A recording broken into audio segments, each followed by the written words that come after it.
near future, the mining spaceship Borealis is flying through space.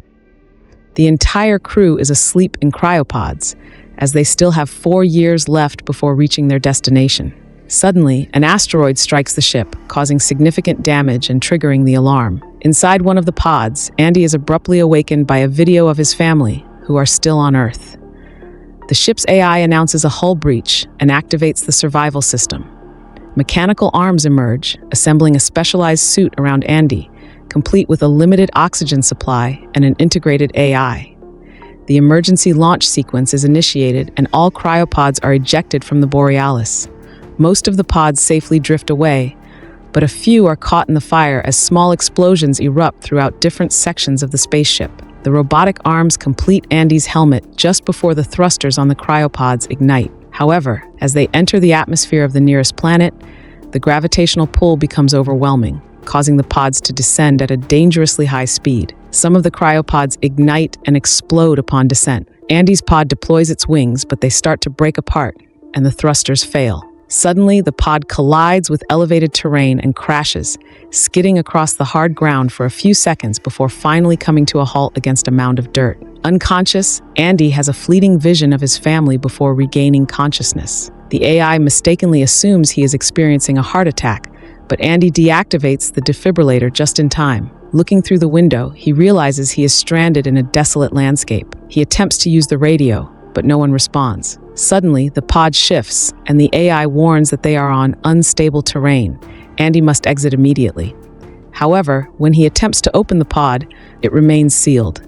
Checking the survival kit, he discovers that due to his low rank, he does not have a flare gun. Kicking the door proves futile, so he resorts to using the fire extinguisher, which finally shatters the glass. As he attempts to climb out, the pod tilts, causing him to fall back inside. In the process, the broken glass tears his suit, leading to oxygen loss. Fortunately, he has a repair spray that quickly seals the tear. At that moment, the engine short-circuits, igniting a small fire behind the seat. Looking up, he sees the Borealis, a flame, plummeting from the sky before crashing into the planet's surface, triggering a massive explosion. The resulting shockwave knocks Andy off his feet.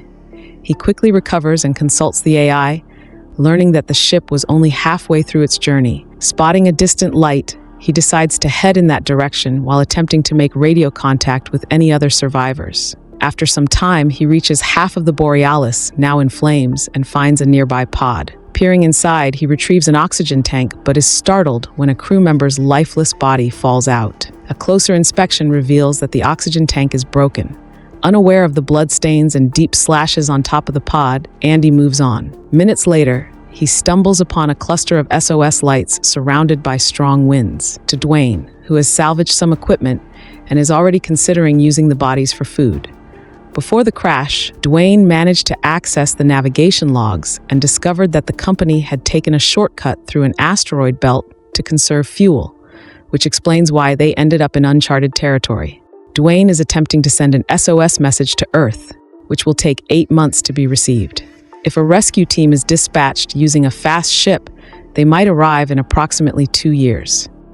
Andy begins to lose hope, but Dwayne suggests that they might find resources for survival in the other half of the Borealis. As Dwayne steps back, Andy accidentally disconnects the equipment. When he turns around to fix it, a mysterious creature suddenly appears and abducts Dwayne, vanishing without a trace. When Andy turns back, Dwayne is gone. After successfully sending the distress signal to Earth, Andy takes Dwayne's gun. The AI reminds him that his oxygen levels are critically low. Andy instructs the AI to plot a course to the largest remaining piece of the Borealis and starts his journey, checking the radio for any other survivors along the way. Eventually, he reaches the edge of a cliff, where the AI admits that its system is malfunctioning. Overcome with frustration, he thinks about his family and screams, only to hear a sudden noise on the radio. It's another survivor, Naomi.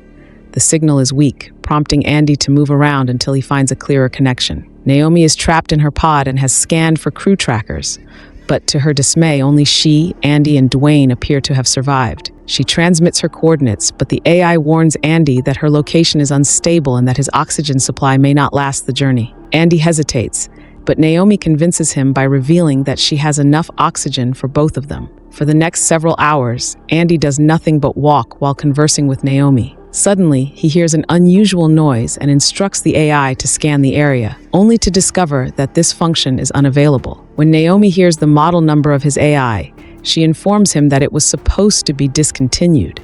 Another cost-cutting decision made by the company at the expense of the crew's safety. By nightfall, Andy must tread carefully as his helmet's light is weak. He freezes when he thinks he sees something in the distance, but dismisses it as his imagination and continues forward.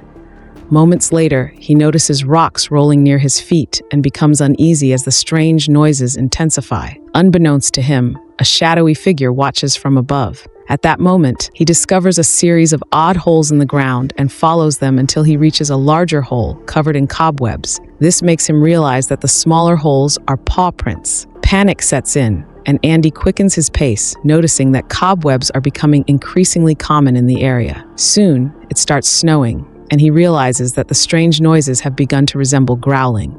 Something large rushes past, prompting Andy to immediately turn off his helmet light and take cover. Naomi is startled when her scanner detects multiple crew trackers moving in Andy's direction, yet none of them are responding. Andy makes the AI link to the trackers and the signals appear around him.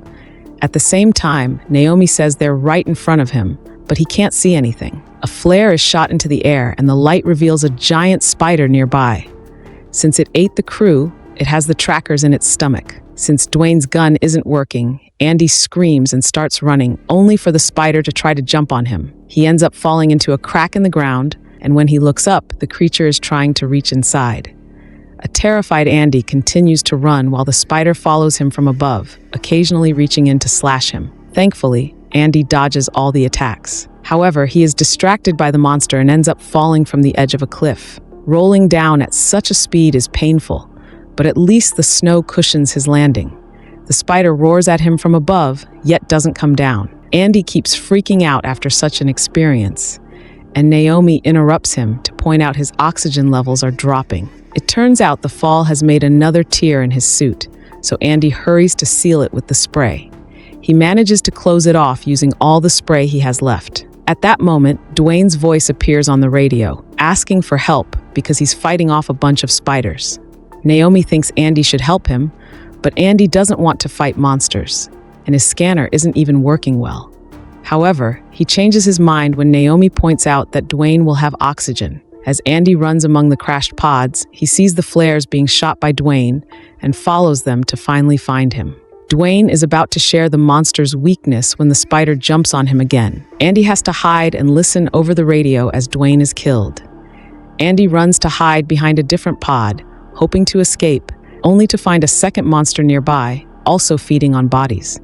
Naomi activates the AI voice and lights in one of the pods, distracting one of the spiders, allowing Andy to run and hide inside another pod.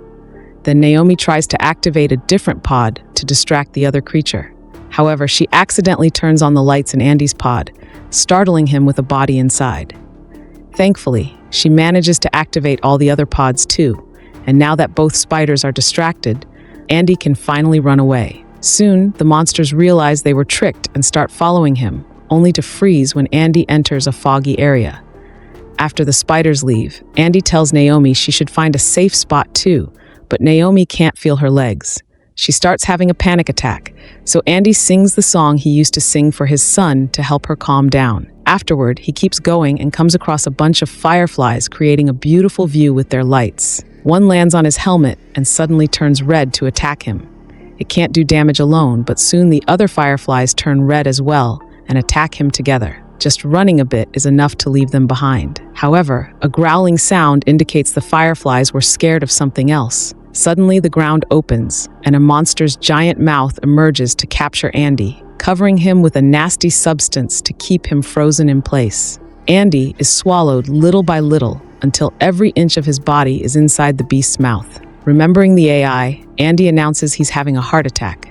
The defibrillator is activated, and the resulting electric shock is so strong that the monster spits Andy out. The creature is now pretty angry and coming for him, so Andy runs to hide inside something that looks like a tree trunk. There's a hole in the ground there, causing Andy to fall and end up in a firefly nest. The little aliens immediately turn red and start poking him while he runs, only leaving him alone when he manages to get out of the tunnel. Afterward, the AI informs Andy that his current oxygen level will be enough to reach the Borealis, but not likely to reach Naomi, who also thinks he should go to the ship. Andy refuses to give up now and keeps running in her direction. Soon, he is surrounded by flames from the crash, and he has so much trouble breathing that he falls. Gathering the strength to push through, Andy forces himself to move again and finally finds Naomi in her pod. She immediately opens the door to let him in, and now he can breathe easily again. Next, he tries to get her leg out, but just his hands aren't strong enough. Thankfully, since she's higher ranked, her emergency kit has many tools, and Andy can use one to get her unstuck. Naomi feels a bit of pain, but at least the leg isn't broken. After taking a moment to rest, the duo grabs the flare gun and the repair spray and gets going. The pain makes it hard for Naomi to walk, so Andy improvises a splint that helps her. While Naomi checks out Dwayne's gun, a horde of spiders slowly surrounds them. The duo immediately starts running, and Naomi keeps asking her suit AI to inject her with medicine to keep her leg moving. As the spiders chase after them, Naomi and Andy make it to the other half of the Borealis, which seems to be in decent condition. The duo keeps running, and Naomi falls, so Andy helps her slide down to go faster. The spiders are already getting closer to jumping, and the duo keeps pushing the crash debris to block the way behind them, only for them to fall as well. A spider is about to get them, so Naomi shoots a flare, causing the monster to run after it. She shoots a second one to distract the other spiders too, and now they can keep running up the hill until they finally enter the Borealis. Naomi is having trouble with the control panel, and the spiders are getting closer, but when one is about to get in, she finally shuts it down, and the door kills the creature. The other spiders begin pounding on the door while Naomi and Andy go to investigate. There is quite a bit of damage, but the lights are working, meaning the backup generator is good. The cargo hold has boxes of supplies and a stabilized atmosphere, so they should be able to survive here until help comes. On a corridor, there's a trail of blood, and they follow it until they find the main console, which is covered in guts and cobwebs. The duo hides when they see a big spider come in and open its stomach to drop even more human parts and even a helmet. Andy feels sick and forces himself to swallow the puke. Andy and Naomi try to move without being seen, but suddenly a hatch in the ceiling opens, revealing an even bigger monster. Andy immediately shuts the door for safety, but Naomi scolds him, explaining that they are now trapped in an airlock. The spider starts pounding on the right door, while Andy desperately hits the left one with a tool, but it's useless. Realizing they have no way out, they give up and sit down, preparing for the worst. Andy plays a video of his family and tells Naomi that they died in a car crash, revealing his struggle with survivor's guilt because he had been the one driving. Thinking they are about to die, Naomi and Andy share a hug, but then she notices an orb full of fireflies stuck on Andy's suit. When the spider finally breaks in, they throw the orb at it, and the fireflies immediately attack, forcing the creature to back off. The duo quickly presses a button on the main panel to open the other door. However, they stop abruptly upon discovering they are on an elevated platform. The spider shakes off the fireflies and comes after them, but they can't close the door in time. With no other choice, they jump off the platform to dodge the attack. The spider lands in the cargo bay at the same time they do, recovering quickly and charging at them again. Andy reacts fast and throws his repair spray directly into the creature's mouth. The monster bites down, causing the spray to explode on its face, giving them a chance to run. Furious, the spider climbs onto the ceiling to gain speed. Both fall, but Naomi gets up quickly and runs, yelling at Andy to find a way to kill it. Andy notices intact pods in the cargo bay